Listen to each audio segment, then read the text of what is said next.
Hello, hello. Travel with Eva here. And what day is it? It's Travel Tuesday. And I'm here with my special guest, who I'll introduce to you in a moment. But thank you so much for being here. And let me tell you about our special guest, and then I'll share a little bit more about me later. Well, I have the pleasure of introducing you to Ms. Orion Brown. She is the CEO and founder of the Black Travel Box, with the goal to bring natural hair, skin, and body products to travelers of colors. And this is a line of TSA-friendly products to help Black and Afro Latinx travelers look and feel their best on the road. And you know I'm all about travel. So welcome to the broadcast, Orion. You want to share a little bit about yourself? Yes. Thanks for having me. I'm going to have to put the caveat in. It's Orion, because y'all will kick me later if I don't say something. I've gotten in trouble for going with the... I'm so sorry. No, it's okay. It's okay. Orion. Orion, yes. Okay. So thanks for that. Thank you so much for having me, though. I'm really excited. Very rarely do I have folks interview me about travel itself. And it's one of my favorite things to talk about. So I'm super excited.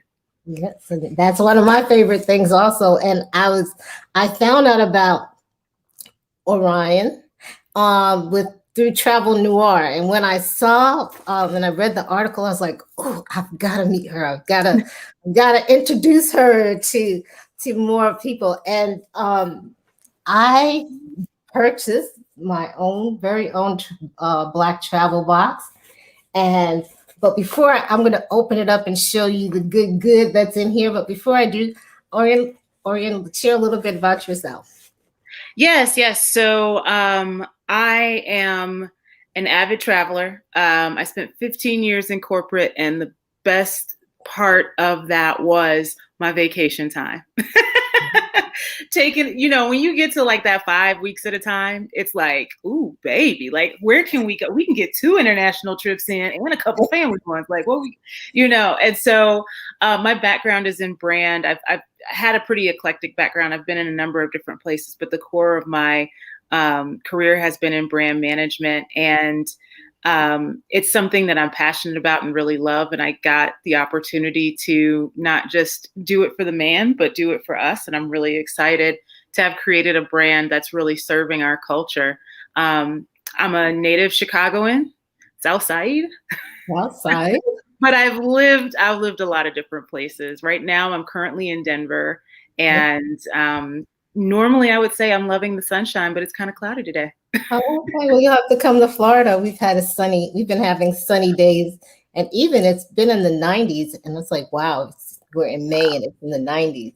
I imagine what the summer is going to be like. But well, let me ask you this: why did you create the Black Travel Box? I created for a few reasons. So there's always the brand origin story of, I had this challenge myself, and I recognized that it was an opportunity in the marketplace, and I wanted to create something for us, which is true.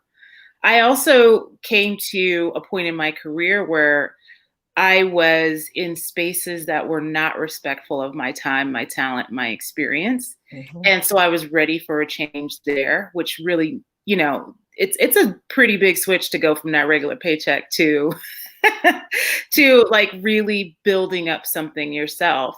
Mm-hmm. And I really think the third thing was just, as I was looking at creating the brand and the business, and I was doing it as a passion project, I was still working and didn't really think of it as like this, massive company that it soon shall be. Yes.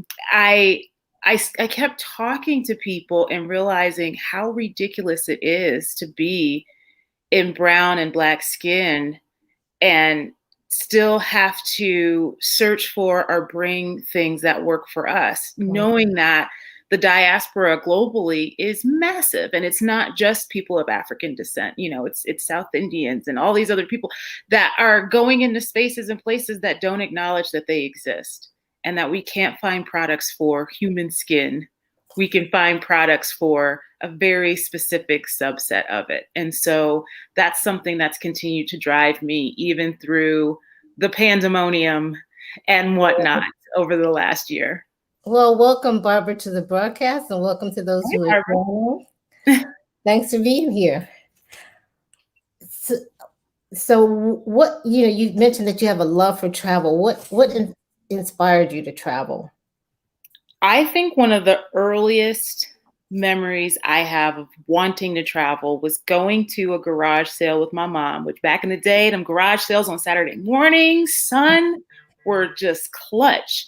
But going to a garage sale and finding these just boxes and boxes of National Geographics.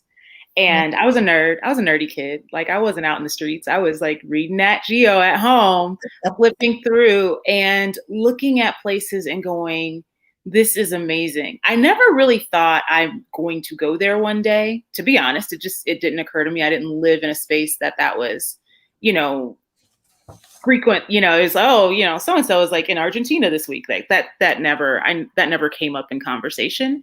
But certainly I really had a healthy fantasy life of how those places might be, what their food might be like. I'm always in it for the food. And so that really sparked it in me. And after, I didn't get a passport until I was much, much older. I was like 25. Wow. Hadn't traveled abroad until then. Had traveled a little bit in the States, grew up in that like Chicago to Mississippi shuttle and lived a few different places. But the first time I went international was to Jamaica, and I didn't do the resort Jamaica. I did, home Jamaica, where I got to, really experience true Jamaica with locals. And it got me. It was a wrap. It was a wrap. I was like, I don't know what y'all are saying. Everything smells amazing. Everything's green. There's so many Black people. I just love it. I need to go see more places. Sounds wonderful. Now, before we get into more about travel, I want to share more about why I said I have to have you on the show, the Black Travel Box. This came in the mail from me, and I want to kind of do an unboxing, a little bit of an unboxing. And what's special about it, look at the box. I mean, we gotta have flavor. Yeah. And then the card, you get this, it's probably hard to see. And that's an actual photo from a trip. A good friend of mine, Marvina, has a company called Travel With Me.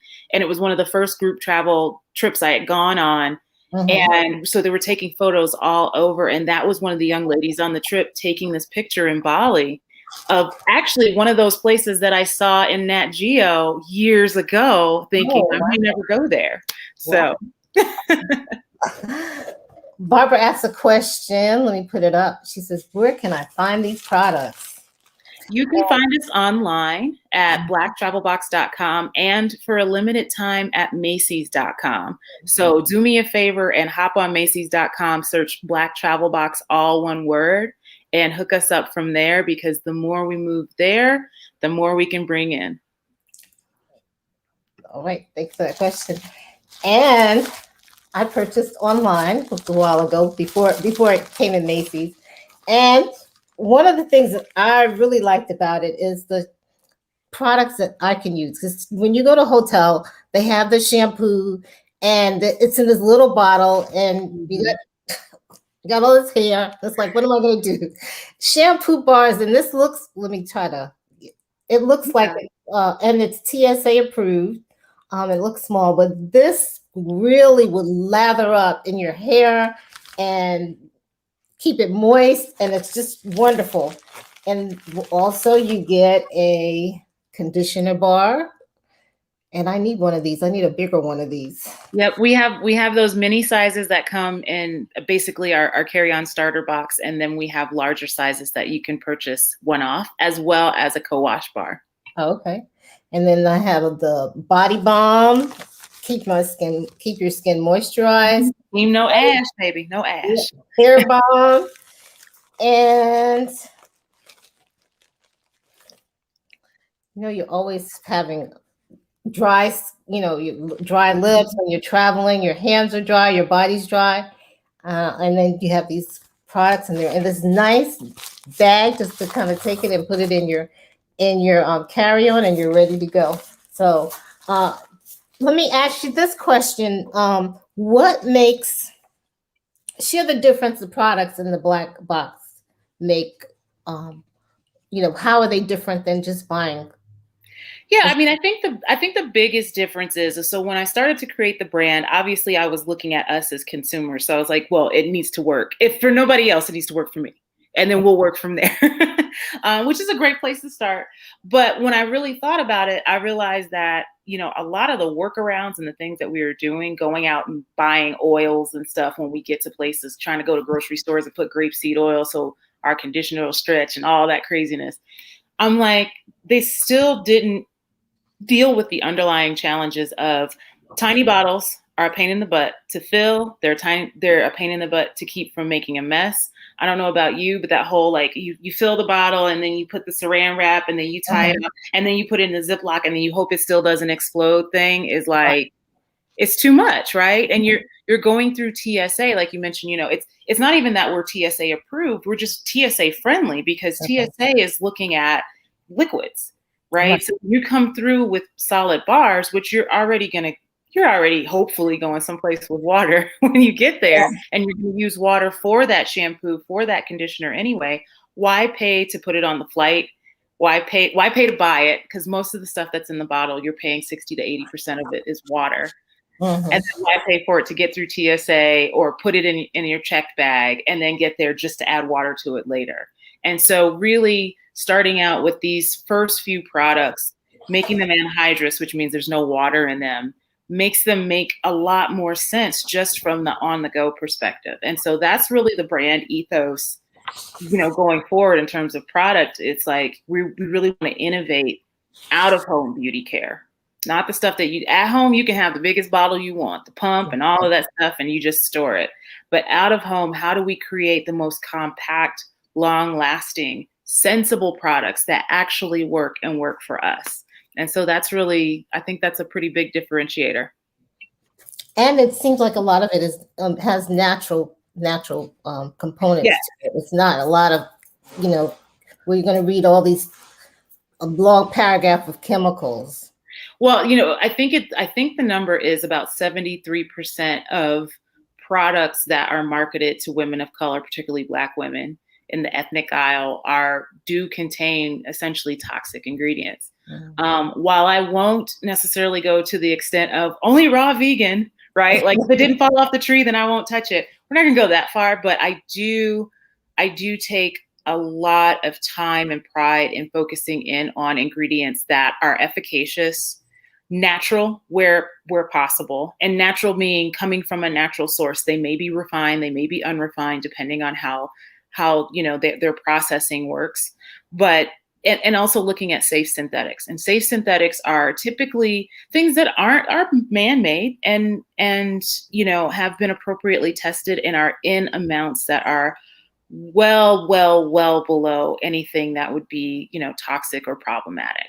And so between that and looking at European standards often, that's where I've really tended to balance out formulation for the business. It sounds wonderful. And she's been featured in Essence.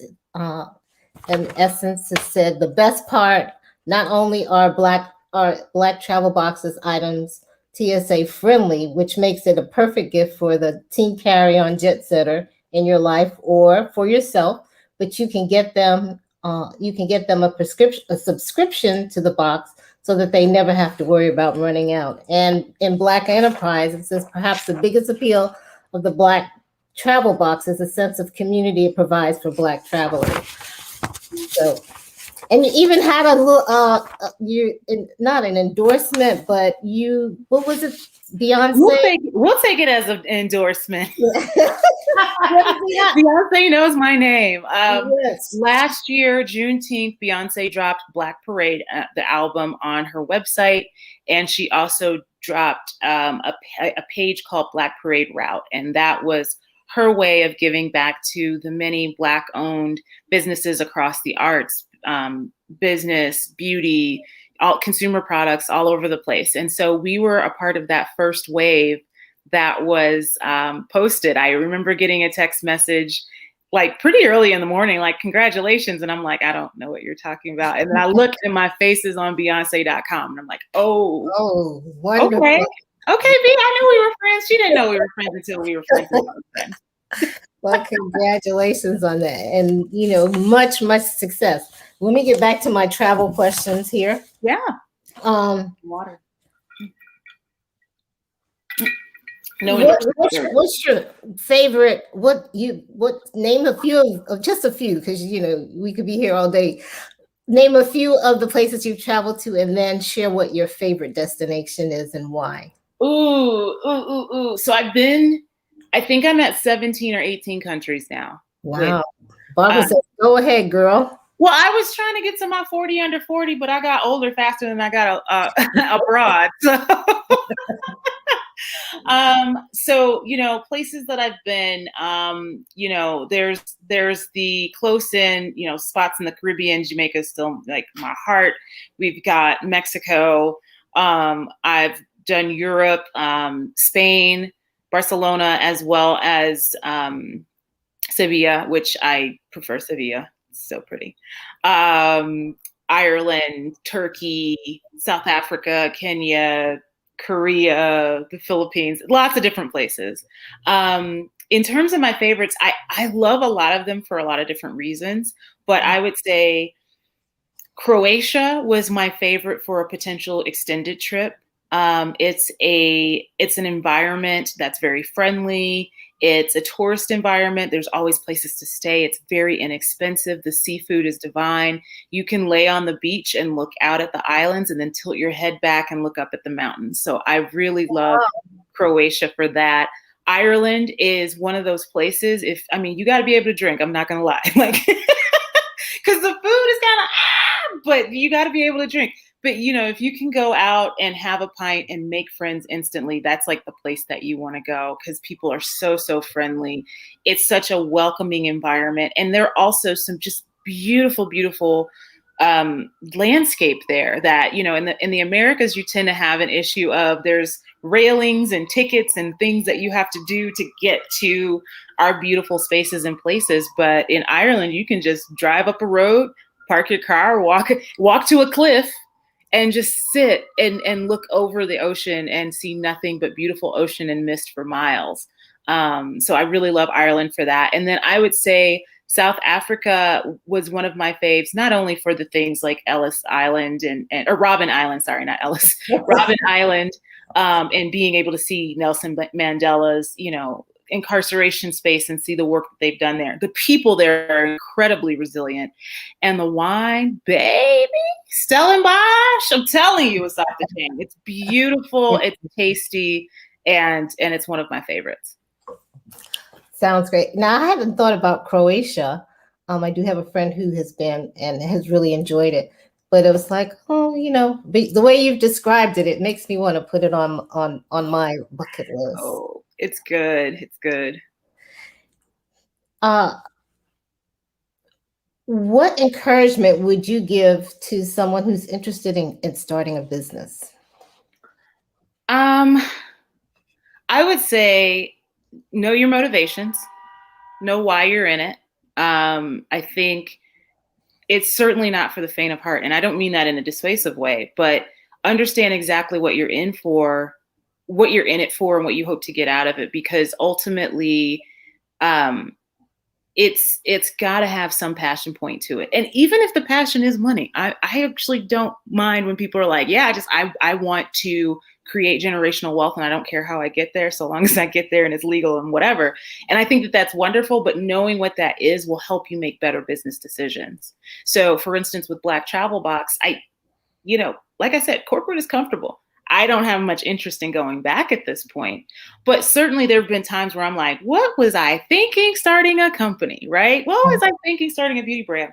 And I had to lean back into my why, which with this really is travel is a form of self-care for our community. You can see it in the dollars we spend against it. You can see it in where our hearts and our minds are now when we can't really travel. And I think this business, this brand has a space and a place of need in the world. Mm-hmm. If you're in it because you're like, I'm really passionate about plumbing, I'm really passionate about whatever it is, you know, about hard work, like just knowing what it is that you're in it for will help you make better choices, because I guarantee you, especially if it's a part of your purpose or a part of your calling in the platform you use with that company, you will get faced with difficult moral quandaries and decisions and things where people will offer you things and you have to know where your values lie. And so that's really, really important. We have a question from Tisha. Welcome, Tisha. She says, yes, I want to have a business that people need and want and demand. And that's the other thing. I think if your thought is, I want to serve, right? I want to serve this community and I need to find what the right thing is to serve them, then start with the consumer. And it doesn't have to be a fancy piece of data. You don't have to get, you know, fancy surveys and all of these things. Start with who your ideal customer would be. And if it's your auntie, write it down, right? It's Tish. She's, 47. She doesn't have any kids. You know, she's well to do. She works, she works for a living. She does this, that, and start to bring together that colorful profile of who the consumer is, and then interview her. See what she buys, what she complains about the most, and start to find those pieces. The big thing, though, is make sure that you're bringing your own skill set and your own creativity to the table. So don't try to create something for someone that you don't actually bring any of that knowledge, experience, or skill set to, unless you have a partner or somebody that can help you, or you're really good at figuring things out along the way, or hiring the right people to do it. But when you meet sort of what you can supply and what they're really demanding, that's when that balance comes out beautifully, and you get that elusive product market fit that people talk about. Sounds good. And just being consistent and knowing that it's not instant. You know that, all of a sudden success is going to come instant. Yeah. It's being consistent and working at it and being passionate about what you want to do. And Tisha says, thank you so much for being here. Well, I just want to thank you for being here. And if you are interested in getting the Black Travel Box, here is the website to go to. And also, she says it's available also in Macy's, you said? Macy's.com. Yep, Macy's. For a limited time. Right. We want that extended, so y'all head over to Macy's.com too. So, now go to Macy's.com and you're going to get this lovely box. And the product that's just ready for you when we all get back on the road, to just put it in your carry-on and be ready to go. Yes. Stay ready so you don't have to get ready. Right. Well, let me tell you a little bit about me. I help you to have worry-free group vacations and conferences. Most people are overwhelmed and stressed out with the planning and logistics of a group travel event. We transform your ordinary event into amazing group adventures at sea or on land. And if you are interested in connecting with me, you can schedule a complimentary consultation at schedule.travelwitheva.com. And then you can go to group.travelwitheva.com and fill out the questionnaire, and we can see if we're a good match to work together. And don't forget to subscribe, share, and comment. And please pass the word on about this great new product, the Black Travel Box. Go to Macy's first. If it's not there, then you got the website. And, we do want to support Black businesses and upcoming businesses and travel, which, is my passion. I would want you to take advantage of this, awesome product. Thank you so much. I really appreciate you having me, and I love what you do. I was, for a very long time, not much of a group traveler or not much of a travel plan, hiring on a travel planner. And I really realized, especially in the last few years, as busy as my life is, I don't have time to get into all those details. And it is just so much more helpful to have a partner to outsource that with, and that, someone that can get to know your preferences and all of that, and even begin to open up places that you haven't thought of. I mean, I've been a few places, but I'm like, as I've gotten a chance to talk to more and more travel agents and travel group leaders and things like that, I really love the work that you guys do, because you have that lens, especially when you look like us. You have that lens. You know that we know that you send us somewhere, we're going to be safe, we're going to be welcome, we're going to enjoy ourselves. And I really love the work that you do. Well, thank you for that endorsement. I appreciate it. And it does make a difference, especially now with what's going on in the world. There are certain countries that are open, some are not. Yeah. Some are open and have all these different requirements. And we don't want you to get somewhere. Be excited. I'm ready to go, You want to just get there, as opposed to like looking through CDC notes and State Department notes and all of that. You got to have somebody for that. Yeah. And we have one more comment before we leave. Oh, Tisha said, awesome. So I wanted to share that. All right. Well, I always like to end my broadcast. Of course, thank you. Did you have any last minute words before I close? No, I think that's it. Thank you so much. I don't always like to end my broadcast to say is have a blessed day, evening, or night, wherever in the world you are. And do take time to be a blessing to someone else. Bye for now. Love it.